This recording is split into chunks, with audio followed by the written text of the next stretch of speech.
இருக்காங்க தெரியுதா? போய் உன் அண்ணனை எழுப்பு. பாவம் ராசா சாஸ்திரியும் பவனுமா வேலை தேடி அழுத்து போய் படுத்து கிடக்குறான்.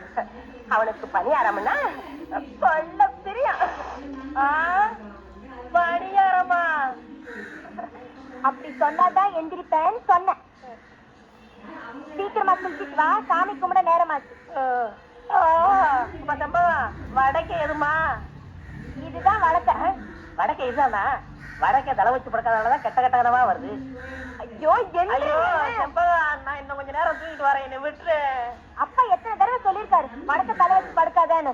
வடக்க தலை வச்சு படுத்தா என்னவா? மூளை வளராம போயிடும். எனக்கு மூளை எக்கச்சக்கமா இருக்கு.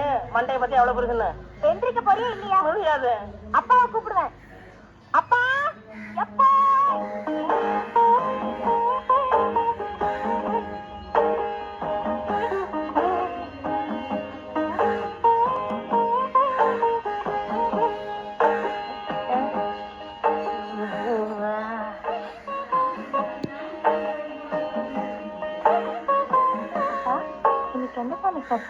பூவாயம் இருக்குமா? நம்ம பரம்பரையில 3 தலைமுறையா பட்ட பிள்ளைகளே தங்கறது இல்லை. அதனால பூவாயம்மனுக்கு கன்னி பூஜை பண்றோமா? ஏப்பா இந்த பணியாரம் எல்லாம் எதுக்கு சுட்டு வைக்கிறோம்? திங்கர் தண்டச்சோறு.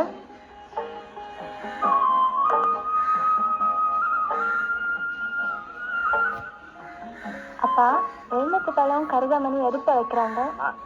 கன்னி பொண்ணுங்க செத்துட்டா அவங்கள தெய்வமா நினைச்சு எலுமிச்சம்பழமும் கருகமணியும் வச்சு படைப்பாங்க. ஆமா, கன்னி பொண்ணு செத்துட்டா கருகமணியும் எலுமிச்சம்பழம் வச்சு கும்பிடுறீங்க. ஒரு கன்னி பெண் செத்துட்டா களி உருண்டையும் கருவாட்டு குழம்பும் வைப்பாங்க. அது நல்லா. அட சும்மா இருங்க. சாமி கும்பிடுற நேரத்துல தலை தலைன்னு பேசிக்கிட்டு பேசாம சாமி கும்பிடுங்க. அருமை பிள்ளை கிட்ட சொல்லு. மூஞ்சிய பாரு. ஆடா பூவாயம்மா, எல்லாருக்கும் நல்ல சுகத்தை குடுமா தாயே.